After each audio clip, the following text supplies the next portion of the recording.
So, case in point, like, yeah, when you're talking about fitness, because the offer is, yeah, stop drinking alcohol, wake up early, sweat and have your body be in pain and aches, um, allocate time to come to the gym, get beat up and yelled at, and pay me to do it. It's like the worst offer ever in many ways. Yeah. It it doesn't matter because like if you're dialing 150 leads every day from a verified number, the carriers still see that as odd activity, right? Yeah. So it can still get spam flagged regardless of that.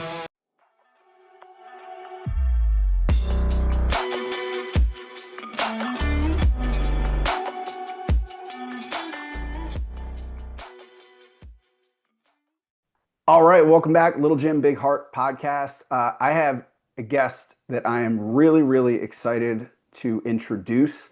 As you guys know, we've been doing a lot with centralizing our sales team and really trying to improve our lead to conversion rate. And when we were running into some plateaus and roadblocks, I always seek out the top experts in the field, and that's exactly what I have here today. Today we'll be talking to Taylor Robbins, aka the Sales Machine. I'll let him introduce himself. He's humble, but he's got some amazing credentials. So Taylor, why don't you introduce yourself, give a background on why people might care to listen to you today. Yeah, for sure. Yeah, I appreciate you having me on. Well, I started the road less traveled of entrepreneurship. Uh, let's see, in 2013. Started an online fitness business when people were like, "How the hell are you gonna train people online?" Um, but through You that, said 2013. yeah, Wow. Okay. yeah. So I started running Facebook ads in 2013. I went through this like mastermind with actually this Australian guy who had a bunch of gyms in Australia. And so I was learning about how to run Facebook ads, and I had like the worst ads ever, but they still slapped. I was getting like 50-cent leads and getting people to sign up for like 25 bucks a sale. It was insane. With like the worst ads. And I ran like one creative for like a year. Dude, That 2013 was like you could yeah, do you nothing could and take it. get leads. Yeah, you could take advantage for sure. But through that, like I still didn't really know much about business, so I kind of scaled too fast.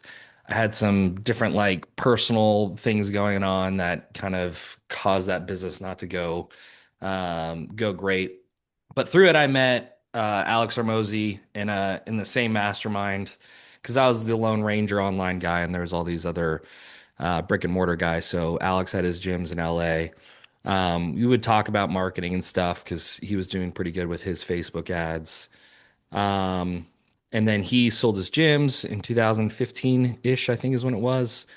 I shut down my online business, and he hired me as his first sales guy. So he was like flying me around to gyms. So I'd already done lots and lots of sales as a personal trainer, and then lots of online sales with my business, selling over the phone. So then it was kind of like uh, an easy transition. And then Alex was trying to start like five or six companies at the same time. So he like tried putting me on like a clinic launch thing, which was like launching like med spas and stuff, and it didn't work. And so I had to do something else. And eventually that kind of led me to managing gyms. So I was managing really big box, like, really big gyms with like 3,000 members type of thing.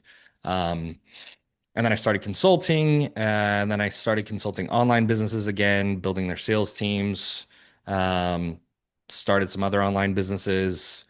And then that kind of led into starting Sales Machine, which was like just uh, sales training, recruiting, and consulting. And that's what I've been doing for the last few years.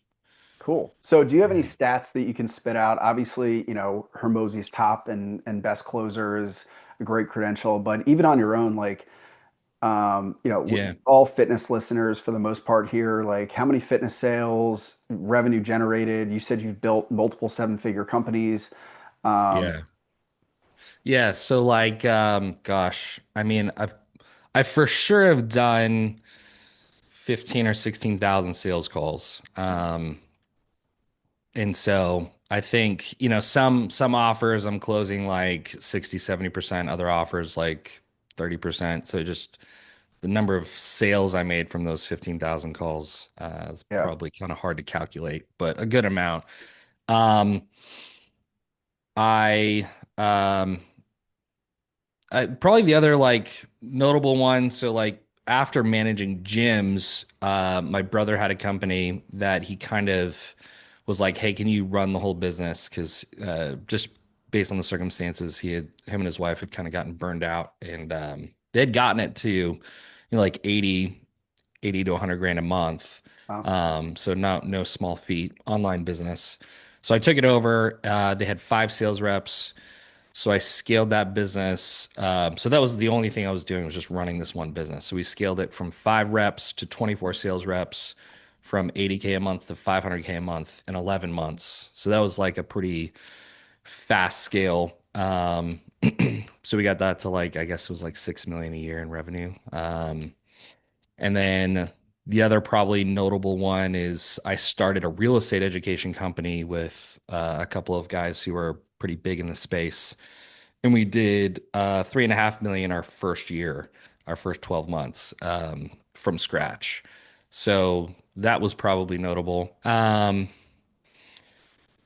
I don't know what else you want me Now to I think share, I jump think in you've on. earned your Yeah, stripes to the listeners. Hopefully, give yeah. enough of a reason. I Now, don't do $100 million a year, and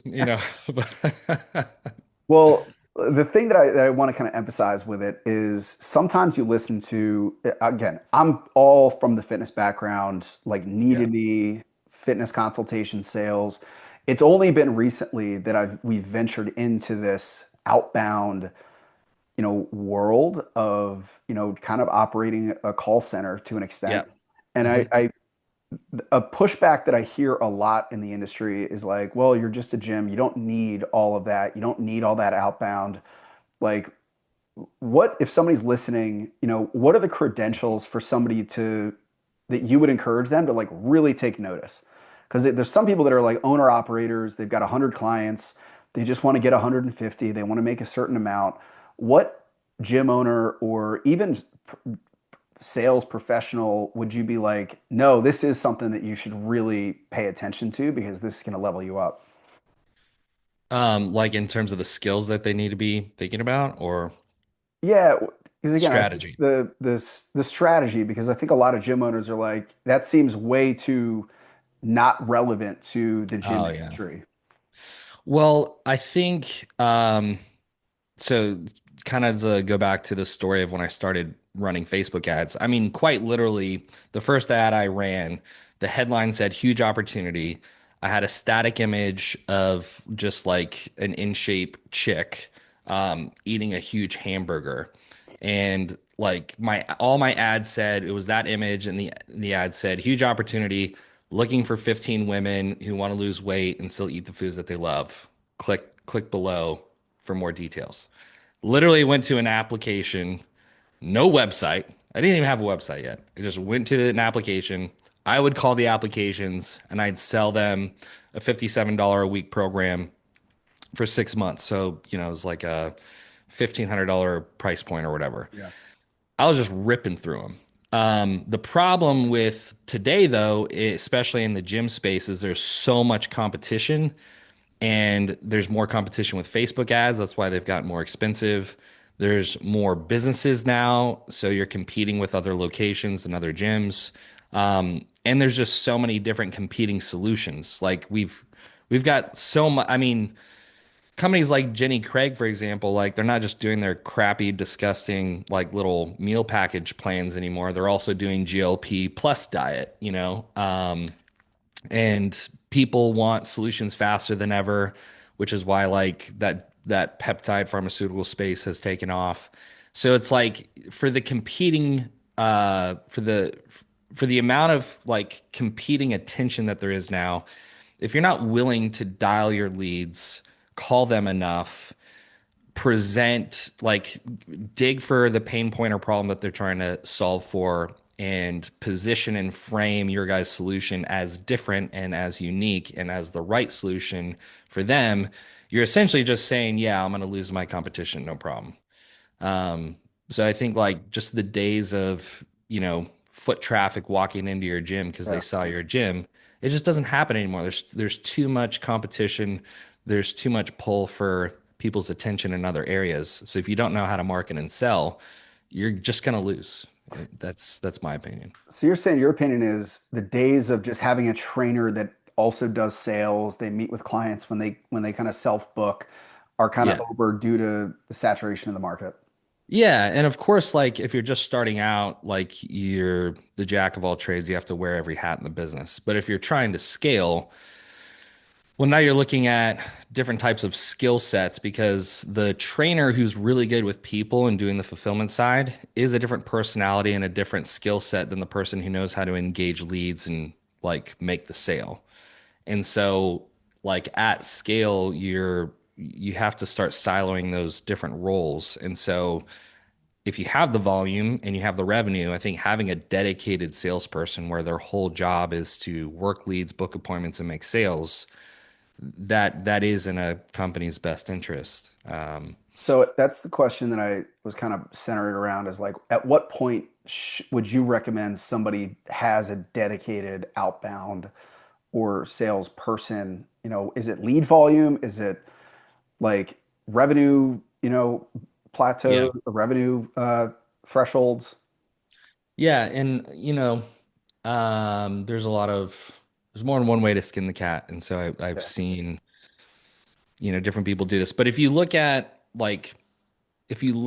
even, for example, the S&P 500, like the top companies in America, 95% of the founders come from a sales background or sales role. So like the best entrepreneurs, essentially, is what I'm saying, statistically have some sort of sales skill set and sales background. So the way I always thought through it, and this is how I've done it with all of our businesses, is like the founder owner is staying in sales as long as possible and actually outsourcing fulfillment first. Because I think a lot of business owners, they're the technician. And so what they do is they're like, personal trainers, like, I'm going to start my own gym, my own business because they love training.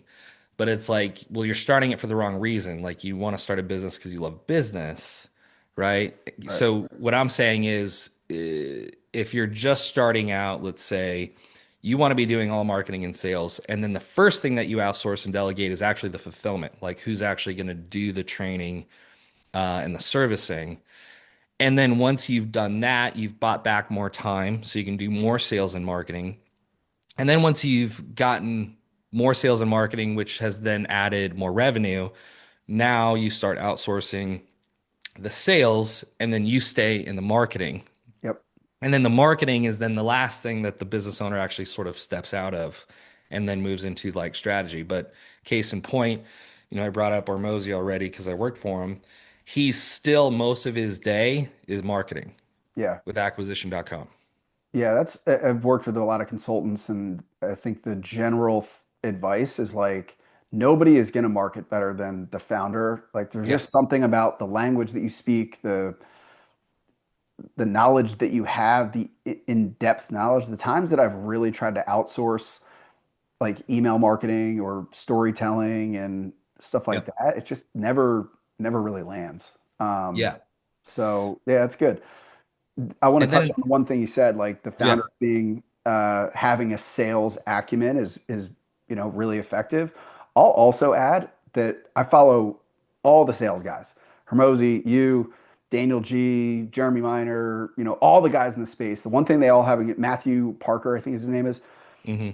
The one thing they all have in background is they started or had a significant amount of time in fitness sales. Yeah. Like, there is something to that. We're selling a product that people don't want to have to buy. It kind of sucks. Yeah. It exposes people to be incredibly vulnerable, to cause injury, to be Yeah. so far out of their comfort zone. And I think just being good at fitness sales develops a sales skill in and of itself. Yeah. 1,000%. Because and I see this because I mean, I've worked with hundreds and hundreds of salespeople that I've hired directly or have recruited or on a team that I've trained and managed. Like, I've seen terrible sales guys make a bunch of money because the offer and thing that they're selling is just so good. Right. And then I've seen um like really, really good salespeople, like insanely good at framing and communicating, make no money because they're on the wrong offer. So, case in point, like, yeah, when you're talking about fitness, because the offer is yeah, stop drinking alcohol, wake up early, sweat and have your body be in pain and aches, um, allocate time to come to the gym, get beat up and yelled at, and pay me to do it. It's like the worst offer ever in many ways. Okay. But the outcome is really good. And so that's where like fitness sales, I think because you've always got push and pull motivation with people when you're selling. Yeah. So if I'm trying to sell you, I can I can pull you with the dream outcome, and that's going to motivate you a certain amount. But then I also need to push you away from the pain and what you're currently in. Um, and that's where like I think fitness, you need to make sure you're balancing both. But like if you're not communicating and building certainty on the pull side with like where they're going to be, which is Right. having more energy, looking good in a swimsuit, like having more confidence, and you're just pain focused, it's like you're selling pain to solve pain. It doesn't go super well. But yeah, I've if you can talked sell about fitness, you can sell anything. Yeah, I've talked about that push and pull. I call it like towards and away from Yeah. motivation. And the problem with only focusing on the way from is you're typically highly motivated to get away until you're far enough away. So Hmm. that away from motivation is like they walk by the mirror, they get disgusted, they, have a scary conversation with their doctor. That away from motivation gets them to take action, to get on a sales call. But a lot of times, once they visually start thinking about being far enough away, if you don't have that towards, like, here's the desired outcome, here's what it'll be like when you lose the 100 pounds, here's what, your husband's going to look at you differently, like, you're Hmm. just going to lose them. They might sign up, but they're going to churn out, or they just might not ever sign up because, again, just taking that little action gives them the gratification that they took enough of an action away from pain. So, Yes. Yeah, because and also, like in fitness, people, the prospect, they basically settle and they redefine their standard. And so, a lot of people, they get 50 pounds overweight and they're okay with it because they've settled that that's their new standard. And you right. have to like work at reframing that person out of it because it doesn't make sense, right? That's a woman who's 60 pounds overweight and she's like, well, I'm not that bad. Like, I'm married and I feel pretty good. Like she won't sign up for training, but then the guy who already has a six pack and 10% body fat, he's going to pay 3 grand with a trainer so he can get ready for a show because he wants to get even more shredded. Like you kind of have to figure out like for that individual, what is their standard of what hurts and where they want to be. And if you can't help sort of reframe that, you're not going to find that push and pull motivation to make the sale. Cool. Well, background, the need for sales acumen. Hmm. You talked to me about, the topic for today's episode, and you kind of said, and it's something that stuck out to me was the skills and the strategy needed in 2026 to be effective in fitness sales. Yeah. And I want to give my context and then talk about what you think that skill is, and Hmm. what people need to take away from this. I brought you on because I started following your YouTube, one of the best sales YouTubes on the internet. It's just the Taylor Robbins, right? Yeah. The Taylor Robbins on YouTube. Make sure you follow, like for sure, give him a follow. It legitimately is the best sales account. Um, at the time we were already doing, we had experimented with like outbound dialing systems. We're using Go High Level. I've got my two sales reps. One was doing like 40 calls a day at Gauge. My other guy was doing, I think Adam was doing at the time, like 60 to 80 calls a day. Um, and I would talk to a lot of people and they're like, man, that's crazy. That's a lot of calls per day. But we weren't getting the results that I wanted. And I knew there was more meat left on the bone. So we brought you on. Since then, we've gone from Adam's dialing 250 dials per day. Chris is doing 150 dials per day. We've seen in the last couple of weeks way higher volume of results. And a lot of it came to like, I knew we needed more volume. I didn't know how to get there. But that's the context of what you've brought to us. It's been a really good to get a new look at our numbers and our sales strategy. But in 2026, what do gym owners and sales reps need to do to get better results, and what results should they be expecting? Yeah. Um, well, the thing that's unique now to 2026 that any business with sales has to be focused on is like their essentially their lead management and I guess like pipeline structure for attack because because attention has gotten so much worse. And I'm literally doing this, dude. Like I just started working and I've got different NDA, so I can't say names, but I just started working with a company that does like 40 to 50 million a year. They've got 15, 16 sales reps between BDRs and AEs. So they do a lot of revenue. Their average contact attempt rate, so meaning the number of times a lead gets contacted, is 2.5. So they only contact the lead two, maybe three times. Yeah. That's an issue because your competitors are likely contacting them more frequently and touching them. And it's kind of like the notion of like the best product doesn't win, the most known product wins. So like sales and marketing live together. And I think people don't realize that like your sales efforts are adding juice and fire to the marketing effort in terms of awareness and engaging the people that are possibly interested in your stuff. Because again, like you run a Facebook campaign, someone clicks on your ad. The algorithm's so smart. The problem now is they start getting fed your competitors' ads now, right? So it's Right. like, all right, well, now it's really important who's going to get to the lead first, who's going to engage them the best, who's going to nurture them the best, who's going to do the most value add through that sort of engagement sales process that then ushers them to a sort of closing environment or a sales environment to actually collect cash and make the sale. So So contact per lead is one of the factors. yeah, and like 8 to 10 touches is about the average these days of the number of touches it takes for a lead to get engaged. So if you're doing 2 to 3 touches, you're potentially, and you might, let's say you engage 10% of your leads. Well, that's why. Like Yeah. the goal should be to engage about 80% of leads. And this is all making the assumption that like the marketing is good, right? Because if you do really low friction marketing, like what I did back in 2013 when there's no competition, like the less friction, the cheaper the lead. It's just the problem is it wasn't enough friction to get any sort of buy-in or a reason to engage. So assuming that the marketing is good, like they should be sort of anticipating some sort of contact or engagement. And then yeah, you gotta do 8 to 10 touches because people are busier than ever. Now They're let's get some definitions. When you say touches, do you only define that as outbound calls, or is text message, email, automated follow-ups included in those touches?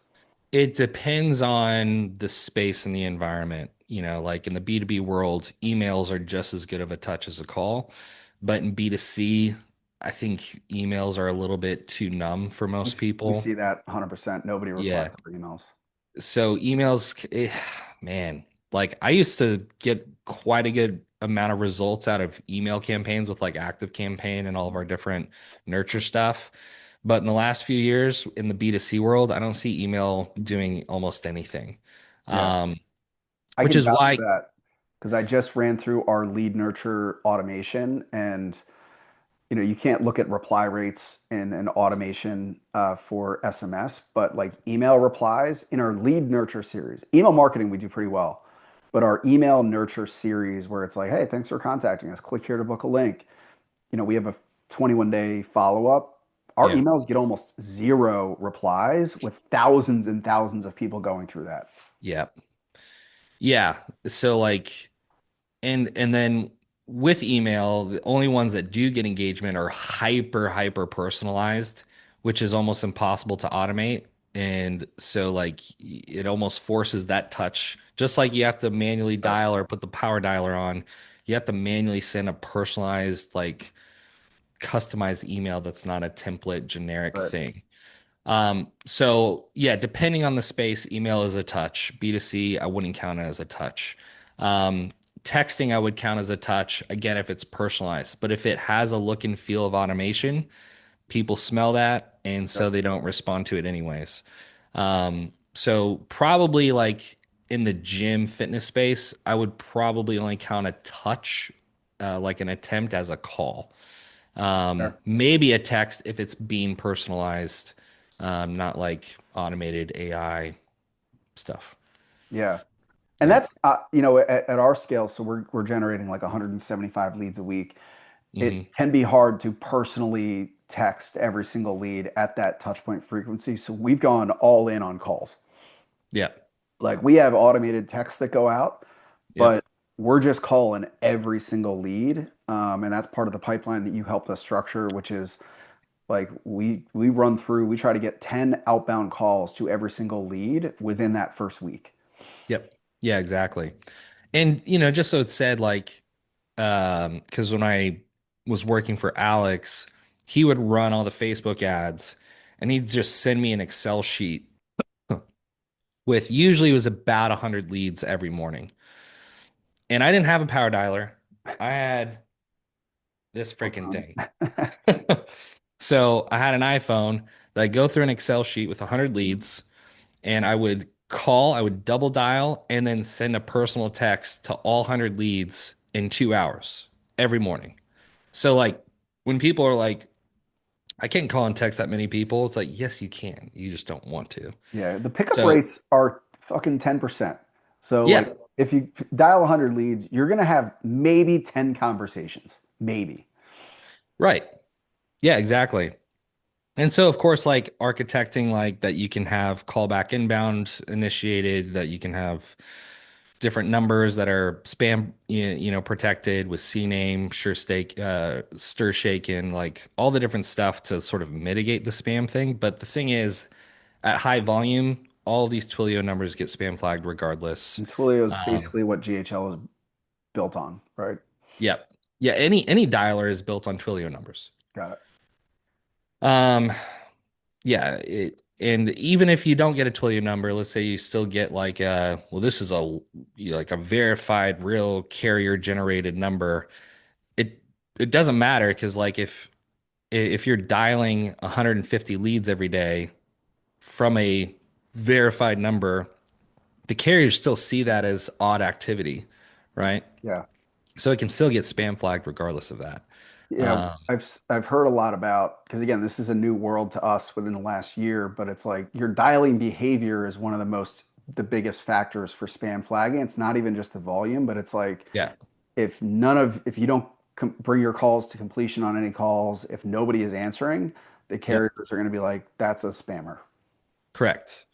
Yeah, so like I always tell people like don't do parallel or predictive dialing where you do five numbers at a time and then abandon the ones that didn't pick up Yeah. because that's actually causing call abandonment and that's going to increase your spam flag possibility.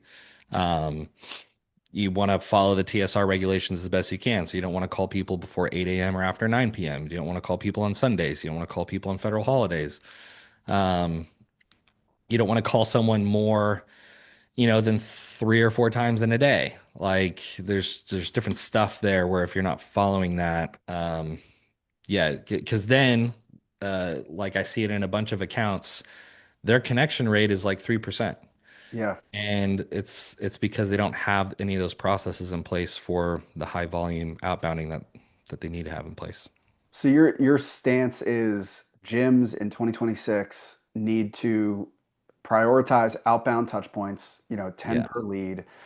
And most of these gyms that are listening do not have a dialer. They're probably not getting the lead volume to need a dialer. So what are the sure. systems and like how would you if you had to like draw up their process, what would it Uh-huh. look like? I would still do like a GHL because you're gonna want a CRM even if you're just starting out. Um, Most of them have GHL, I will say that. Pretty much all gyms that I know are using yeah, it. So I would at least just get one or two numbers in GHL, which those are Twilio numbers, and you can get those stir shaken registered, CNAME registered, etc. And I would just call your leads manually from GHL, and just set up the pipelines where you essentially are like today's leads, so you can contact them like at least once that are brand new that haven't been touched. Have another bucket of attempted today. So they've already been called once, but now we're trying to call them a second or third time. And then, maybe like a day two, day three, day four, etc. But something just to like just manually dial. Because again, if I could manually dial or I had to punch in the number every time on my iPhone, 100 leads every morning in 2 hours, because I'd have 2 hours to book all my appointments, and I'd Right. have to drive into the gym and actually see the appointments for the next 5 or 6 hours. So it's possible. But again, it's like the gym owners understanding that like you own a gym, you're not a trainer anymore. You're a business owner. So like as a business owner, your next role now is marketing and sales. Like try and exit the fulfillment first. After you exit fulfillment, then exit sales. Then after you exit sales, potentially exit marketing or probably never. Because even Tony Robbins, who's a billionaire, is still in most of his marketing. Like there's Yeah. he's got a marketing team, but he's still the one participating in all of the marketing. Like he's on his podcast, round right now because he's launching another book or whatever it is. Yep. Yeah. And I listen, we have 8 locations. I film pretty much all of the ad creative talking head videos that we run all of Hmm. our offers for every location. I think, Hmm. and it's only because that's what performs the absolute best. Like it's not for Yeah. any other reason. If we found stock images that work better, we would use them. Um, It's because you're so sexy, bro. That's yeah, why. yeah, thanks. The ginger beards, man. We both got the ginger beards. Ginger Um, beers, yeah. So again, gym owners that are listening, I wanted to frame this in a way because again, a lot of them don't have dialers. A lot of them have their owner is doing the sales. What are the skills that they need to like convert? I've learned a hell of a lot from you on adjusting our sales process, but like, what Yeah. education would you say that they need to undergo to close more sales? And the point that I want to help them benchmark against, what should their lead conversion percentages be? And if they're falling below that right now, which a lot of them are, you and I have talked about numbers that nobody else in the Yeah. industry is talking about. Yeah. Um, what do they need to do to raise their lead conversion percentages? Yeah. So to answer lead conversion first, again, it depends on the marketing leading up to the call. So I'm managing another account right now that's in like the online education space. Their lead conversion percentage is 95%. It's But wild. that's because the lead is forced to watch a 12-minute VSL before they can apply, and then they have to do a 7-question application, and then they can't self-book. They're told that they're going to get a call to book. So of course, KPI with them then is like 90%. So if we're falling below Right. 90% with lead conversion, then there's a problem. But it's because of the amount of friction and how the funnel is set up. Something with like instant form, which there's nothing wrong with it. It's just a lower friction type of marketing, right? In the fitness space, and we talked about this, like I mean, like when I was doing stuff with Alex or like what I have seen in the space even right now is anywhere from like 20 to 40% of those leads like converting, like buying. You know what I mean? Um, You're saying so today, yes. and that's the number that I've not heard a single person talk about in the Yeah. last, I want to say in the last pre-COVID, like 5 to 7 years. Right. Most of the people that are talking about that are agencies that are sales, trainers are talking about 10% is elite. Yeah, but that's because most people aren't calling their leads enough. Yeah. Yeah. Yeah. And then also like if you hire an agency, like so you have a vendor, so you're outsourcing the marketing, it's in their best interest to give you an expectation that is more meetable than one that is ideal.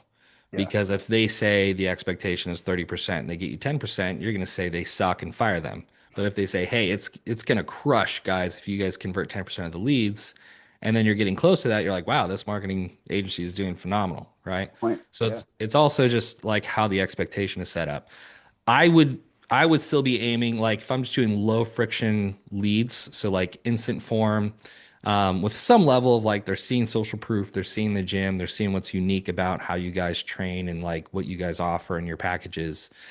I would still want to be seeing like 20% of those leads convert as a minimum. And that's to membership, not just show up for a free trial. Correct. That's Okay. like they buy. Yeah. Yep. Um, because obviously there's some fall off in there of like the show rate on the booking if it's booking an appointment or if it's just closing an LBO and converting the LBO.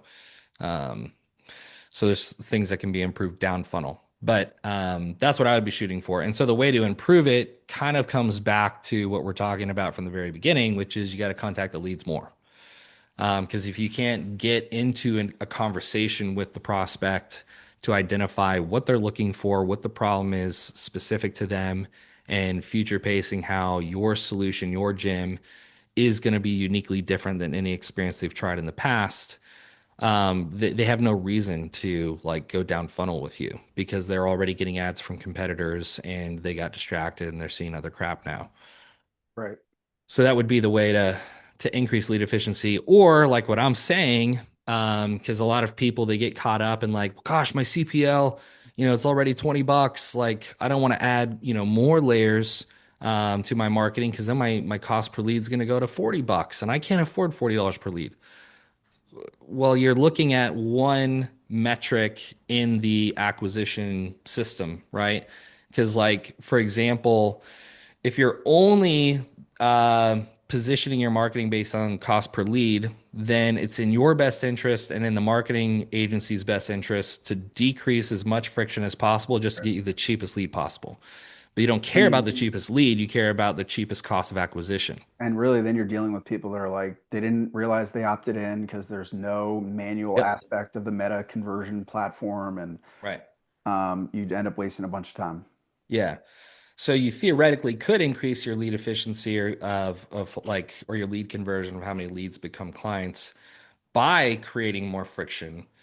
But as long as you're diligent with the down funnel process, you'd be happy to go from, a $10 lead to a $30 lead. Because like if you're only converting 10% of leads at $10, then you're at $100 acquisition. But if you go to $20 leads, but you convert 30% of leads, well, now you're at $60 acquisition. So again, if you're not looking at all of the data points, you're making the wrong decisions based on the wrong metric, if that Right. makes sense. Yeah.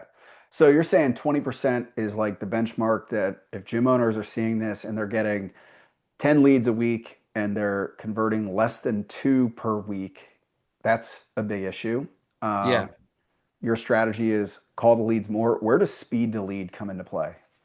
Listen, that's kind of Yeah. a leading question. Obviously, Yeah. we Yeah. know. Yeah, speed of lead is obviously really important because before distraction happens, which is so fast nowadays, you want to hit them while they're in that moment of they just opted in, so their brain is still kind of there to a degree. So, yeah, if you can get to the lead in under 5 minutes, they're still thinking about the ad that they just clicked or thinking about that they want to get in better shape. And so how you structure your dialer and your lead management system so that you are calling the newest leads first is really, really important. Now, inevitably, like a lot of people are scrolling on Instagram, at 10 o'clock at night, and you're not going to be able to call them at Right. 10:05 p.m. because you're snoozing. Or they're going to opt in over the weekend when you're with your family because you need to have a life. So those dead gaps will be inevitable, but at least during like the time that you're working, you'd want to prioritize speed to lead for sure, because you're trying to overcome that distraction component that is just going to happen. This is one of the factors and kind of selling points. So whenever I talk to people, they're like, "Do I need a sales rep?" And I'm like, well, "Let me ask you this: How often are you coaching?" And they're like, "Oh, well, I run a 5:30, 6:30, 9 a.m., 10 a.m., 12 o'clock. I do a 4:30, 5:30." I'm like, "So logistically, it is impossible for you to get any meaningful speed to lead because Yep. when your day starts, you're coaching, so." if leads came in at 8:01 a.m., you're off till 11:30. Like it's probably something to consider bringing on a salesperson just for the fact that you need to hit that speed to lead. Maybe, but and just to like push back on it a little bit, Okay. thinking about it from a business perspective, let's say you are the owner of Planet Fitness, um, and you have a bunch of employees. Who makes more money at Planet Fitness, a salesperson or a group instructor? I would imagine a salesperson. I'm not 100% sure. A salesperson would make more money. In every organization, a salesperson makes more money than someone who does fulfillment. Yeah. So then to make a business decision, what should you outsource first? The higher dollar employee or the lower dollar employee? You would outsource the lower dollar employee. So if a person if a business owner who's running classes is like, I can't speed the lead because I'm busy running classes, so I need to hire a salesperson, I would be like, no, you need to be the salesperson and hire an instructor or Right. a trainer. Yeah. Fair. That's a good point. So Yeah. just to not to defend my case, I was thinking more from the case of our facility leaders when we were having them do sales, where Yeah. that's why we Well, centralized that's different. sales. Yeah, Yeah. yeah, that's and Because that's kind of where I was coming from on that. But no, I agree 100% is to back to your point, the founder should stay in the sales seat as long as possible. yeah. Yeah. Yeah, for sure. Because again, like the high, you always outsource your higher revenue employees last, again, based on revenue, right? Yep. Like you hire out your $9 tasks first, and then your $15 an hour tasks, and then your $25 an hour tasks, and then your $100 an hour tasks. And usually the salespeople are in that $50 to $100 an hour tasks. So you shouldn't be hiring that person right out of the gate. That should be the last person. So on that, the thing that I hear most from people that are in the fitness industry is they don't like calling people. I think when you get into fitness, they're having a trainer that does sales versus a real career salesperson. Yeah. What do you say to somebody that has pushback against like, well, I've already called them 10 times and they don't answer, or, like who do they need to find in that seat? Like how do they find the right type of salesperson to come into their business? Or just what mindset shift do they need? Yeah. Well, I think it comes back to a lot of small business owners are technicians and not business owners. And so the reason they started the business is they like the idea of having their own thing. They just don't like the idea of calling and doing sales because they don't actually like the business side. They like being the technician side. In which case, maybe have a conversation with yourself in the mirror and be like, hey, maybe I actually just love training and I would rather work for a company that sends me clients and I just get to do what I love. But if you want to own a business, you need to become a business owner. And a lot of the components of that suck, as you know.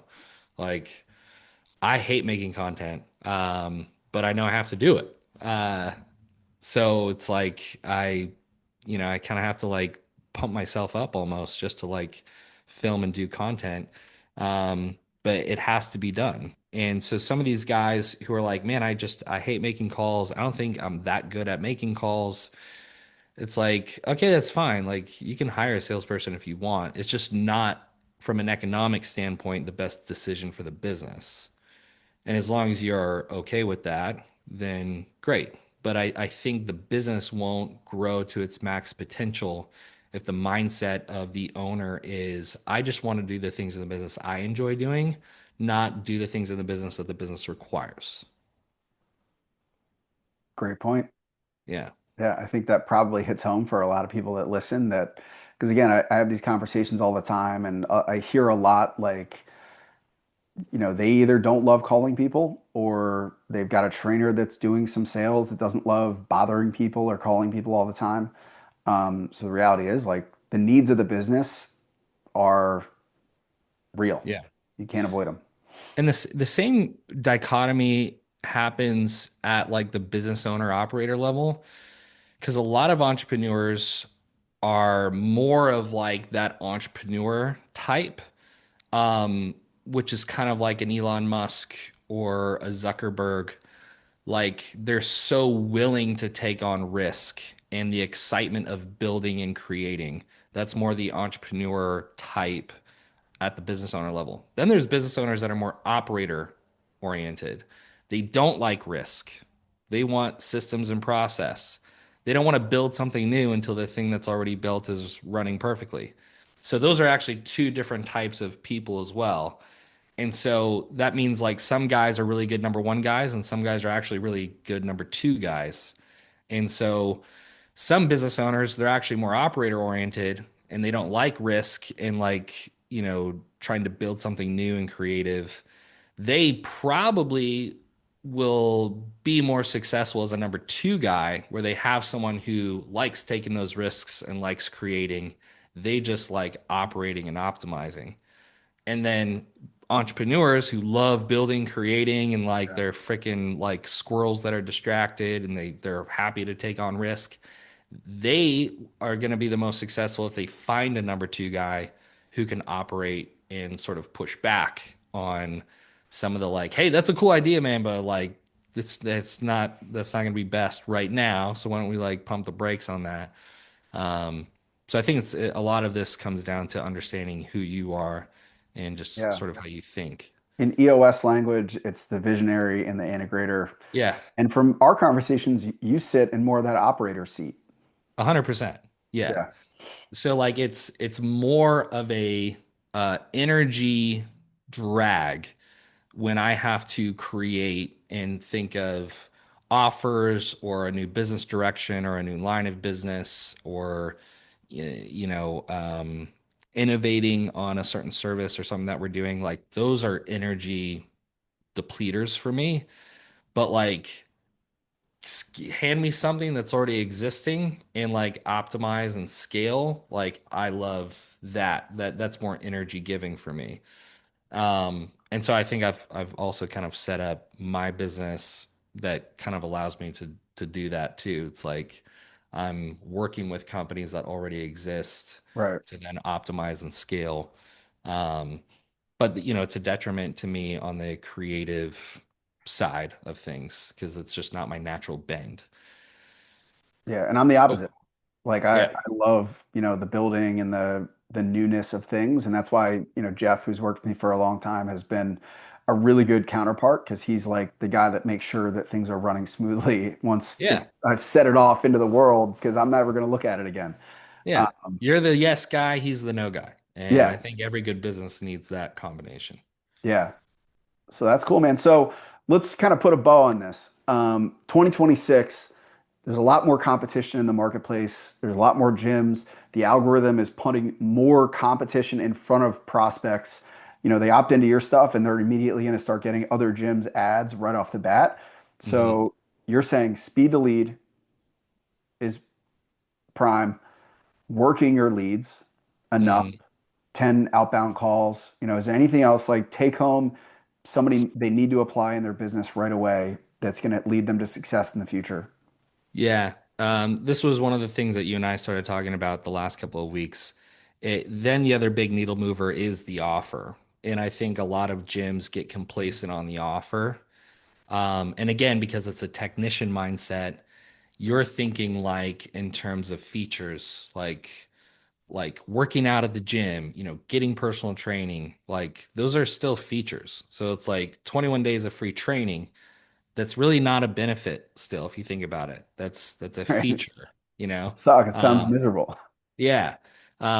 So like the offer, and because like if you can make your offer stand out, and be unique and gravitating and but also with like really low downside risk, like that's going to be the biggest needle mover that affects everything downline. So now you have a higher click-through rate, so now you have a cheaper cost per click, so now you have a cheaper lead, so now you have a higher show rate, so now you have a higher conversion because the offer itself was just better. So I think gym owners and operators really thinking about like how are we packaging and putting these like offers that we market out there, that's going to that's probably going to make the biggest change as well, because again, back to 2013, what I ran, huge opportunity as an offer. Not, it's just not good enough anymore. Right. Like, you really Well, and got you to have, came from the 6 week, you were on the front lines of that 6 week, 20 pound, yeah. transformation challenge that was free, but there were, loopholes in Yep. there. This could be a whole other episode, but how do you even package an offer that competes with that? Because we've seen that kind of be saturated too. That 6 week, Yeah. 20 pound promise. Well, it's because the offer when it first started getting ran was unique. Right. But then after 1,000 gyms across America were all running the same offer, the marketplace got savvy to it and it wasn't unique anymore, and they got numb to it. So, like, again, this is probably more on that creative side of the space. So, you being creative, I would encourage like put a lot of brain energy and focus, and it'll probably make you come alive thinking through like your offer and packaging of the offer. But it needs to be feature oriented, and it needs to be unique, but it's still the mechanics end up being the same. It can be a free, it can be a low ticket, it can be like what the 6 week challenge was, which is essentially a deposit that you can win back or Right. roll forward. There's a bunch of different money models you can do with it. Like for example, again, I can't just say the names of the businesses, but I'm Right. working with a business that's in the firearms space, and they sell firearms and they do firearms training. So he had packaged like a lifetime access to their firearms training, but it didn't sound good as a marketing offer because it's like life, like it sound because Hard to to wrap your us we're head like, around that. Yeah. yeah, it's like to us it's like wow, there's so much value in lifetime to training, but like a gun owner doesn't want to have lifetime training. Like that sounds like a lot of work. Like I need to be training for the rest of my life. And they might think that I should get trained and then be done. Then I'm Yes, good. exactly. So like it wasn't working. And so I was like, well, look, what is like a typical 2 day training weekend? Just the first weekend typically costs. And he's like, $1,500. I'm like, all right, what if we ran an offer that is 2 day red dot training, 90% off? So it's $150 for the 2 days. So now it's like, okay, and instead of like lifetime training, it was, increase your precision and accuracy with your red dot pistol, 90% off 2 day training. So now it's like, all right, really good discount. I want to do that. I do want to get more accurate, more precise with my red dot. So it's very specific. No other firearms training company is making an offer like that. So it's very unique to the marketplace. And they're getting like 70 to 80 signups a month on that. And it's like ridiculously low ad spend. So like they get $150 purchases for like $80 on the front end. Right. But then they sell the membership, the lifetime on the back end of the 2 day.